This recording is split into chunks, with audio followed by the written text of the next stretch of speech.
Hello everyone, dear friends. Welcome to this channel. And in this video, I'm going to show you and also tell you how to stop Instagram and Facebook profile picture synchronization.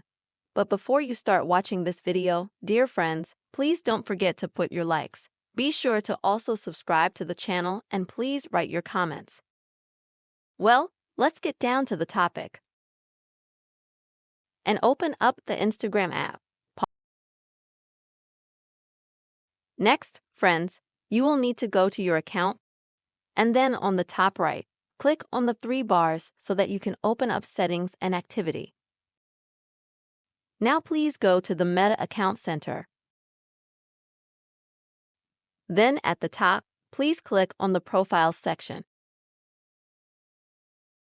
And here, select the Instagram profiles you want from which you would like to stop such image synchronization. After that, dear friends, you will need to click on the Instagram profile at the bottom as well.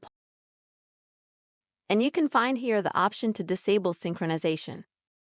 By disabling it, you will be able to stop image synchronization between your Instagram profile as well as your Facebook profile. Dear friends, I really hope you found the video helpful. Please don't forget to put your likes and also subscribe to the channel. Bye everyone.